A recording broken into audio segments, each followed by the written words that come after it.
The battle is truly over between Goku and Moro, and everyone is celebrating finally. Vegeta is kind of triggered though because he still wants to figure out where that big beam of energy came from on the planet. He presses Goku for a second, and Goku is like, I don't know, I'm not too sure, but, I guess there's someone still amazing on this planet. Vegeta's not taking that as an answer, so he's still trying to insist, but Goku's like, hey, we'll find out in due time. To think that amazing burst of power came from Oob, that is so cool.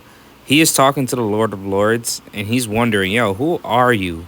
And the Lord of Lords is like, hey, just think of me as your kin, I suppose. And Oob just sits there thinking, he's like, yo, I don't even think we look alike at all. Little does Oob know he's actually the reincarnation of Majin Buu. Why the hell am I even saying the Lord of Lords like the chapter says? I'm used to saying the Grand Supreme Kai. Okay, let's do this over. For now on, I'm going to be saying the Grand Supreme Kai. So the Grand Supreme Kai switches right back into Buu. And my boy, Mr. Popo, he points out that Buu has no memory of his time as the Grand Supreme Kai. Now we get to the happy stuff. It's feasting time. Everyone is feasting on food. I would love to be at one of these feasts, man. You know Bulma got mad bread and she's just getting whatever food that she fucking wants for the crew. After the feast is over, Goku escorts Eska back to Planet Namek. And if you guys don't remember who Eska is, he's the young Namekian who's supposed to be the successor of the Great Elder. And you know Dragon Ball. It's not Dragon Ball unless you use the Dragon Balls at the end of the arc to resurrect all beings who was killed from Moro and all planets that got caught in the destruction of Moro. Several days go by and Goku and the gang are on their way to the Galactic King to get honored medals because they are some motherfucking heroes to the galaxy. There's a part in here that made me laugh when they're on their way to get the medals. He's talking to Jacko about the medals and Goku's like, hey, that doesn't sound like my kind of thing. Jacko goes on, he's like, there's no greater honor. Medals are the mark of true elites. And Goku's like, hey man, so how many do you have? Jacko just pauses for a second. He's like, this will be my first. Fucking yo, Jacko's cool. I don't care what anybody says. And then this fucking next part, yo. So Goku is at the ceremony. Goku, Vegeta, Majin Buu, and Jacko, they're all getting medals at this point. And the Galactic King thanks Goku for slaying Moro. Goku, obviously, he reaches forward to shake his hand. The only problem is, you would think that's his hand. He has so many tentacles, but Goku reaches forward to grab one, and the Galactic King is like, yo, you're grabbing my junk on purpose, aren't you? Goku just reached for this man's junk and shook his... I can't right now, bro. So question for you relationship experts. Does this count as cheating on Chi-Chi? Okay, cool. So everyone got their medal now. But there is one more person who needs to get their medal. And they call out his name. And that person is Beerus. I'm not going to pronounce his last name. And neither am I going to pronounce Jacko's last name. Because they're long as shit. Look it up if you're interested and try to pronounce it yourself. It'll be fun. Naturally, Goku and Vegeta are surprised Beerus is still here. Last time we saw him, he got eradicated. He vanished. He wasn't supposed to do what he did as an angel. And he paid consequences for it. I don't know why I was a bit surprised. I should have seen this coming. For once, I actually thought that they were going to eliminate this character. But no, he's back. And there is an explanation for this. So we cut back a few days earlier. Back when Beerus and Whis got summoned by the Grand Priest. He basically says, hey, you guys know why I summoned you today.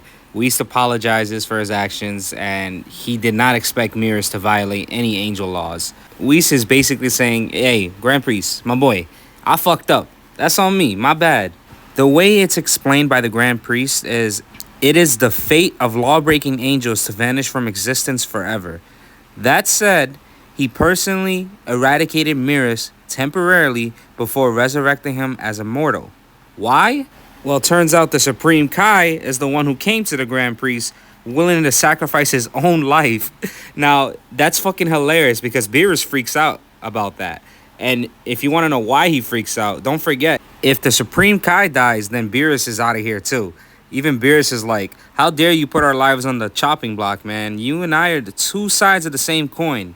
Now, honestly, I hear from different people that it's all the Kais on the universe. If they die, then Beerus goes along with them. But as far as this chapter goes, I think it's just the Supreme Kai. But correct me if I'm wrong. I do want to figure this out. I know it was stated before, but I can't seem to recall everything that was said. But anyways, Beerus, he now has a regular lifespan, and his angel powers are completely gone. That was the only way to save him, according to the Grand Priest. But that's not entirely the end of it.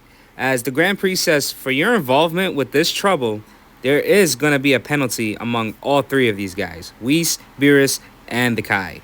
Okay, now this is a different approach to me. This is a weird feeling because I can see Beerus getting penaltied, even the Supreme Kai, but Whis is going to get penalized as well. That is something else. Now, it's not that bad, but in a way it is bad because you know Beerus hates this shit and he's fearing for his life because he feels like any moment he can be gone. He has to serve under Zeno for a little bit along with the Kai, and Whis is just there being a fucking timer at this point because Zeno is horseback riding on top of Beerus and the other Zeno is on horseback riding on top of the Supreme Kai. As you can imagine, Beerus is pretty tight. He asks Whis, he's like, yo, what's Goku up to right now? This is all Goku's fault. He should be here doing this shit, not me. Going back to the Galactic Prison and the guys who helped Moro get out of Galactic Prison. Well, turns out with the information that was revealed, Jacko, of course, forgot to confirm if 7-3 was actually dead along with Moro. And turns out he didn't check, and 7-3 is alive still. So some guys come along before the Galactic Patrol gets there to see if he's still alive or not. And they put 7-3's head inside of a container. So a little bit more time goes by, a couple months. And apparently this Master Goichi has 7-3, or at least that's how I see it. He says he never expected OG 7-3I to be this powered up to this extent. And you can just tell the vibes that these guys give off. They're the typical villain. They just want to rule the universe. That's their goal. That's their plan. Nothing more to it. As we go into the next page, I get excited now, right? Because we see a random ship flying towards them. And he says, it's that ship, right, Oatmeal? And Oatmeal replies with, correct, Granola. Now, this is finally Granola. I've heard so much about Granola, and I'm excited to see what the hype is all about. When it was going on, all I could hear was his name and the things that was going on during his arc. So hopefully he's pretty cool and badass. What he does next is a good introduction, at least that's what I think. As you know, with 7-3, the Z Fighters had a little bit of trouble with him back in the Moro arc. Now, there are a bunch of clones of him. There are a bunch of copies on him on the ship, and Granola just busts in the ship, blasting through almost all of them. He's shooting them right in the head. And as I was reading, I can only imagine he was trying to look for the original because he kept saying, the target is not here.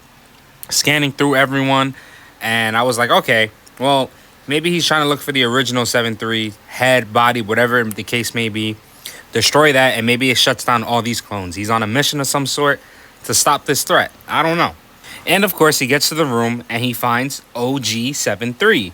That has such a nice ring to it, by the way. I love it. But he finds OG 7-3I, technically. Not sure what the I is for. Maybe if I use my brain a little bit, I can figure it out. But nope. And that marks the end of the chapter. As of now, my next review, I'll be reading chapter 68. I'm getting closer and closer. I think the latest chapter is chapter 87, so I'm almost there, but not really. But, you know, it'll probably take me like another month or two. So stick with me if you're interested. Like and sub for the video if you enjoyed it. I would appreciate it. And I'll see you guys for the next one.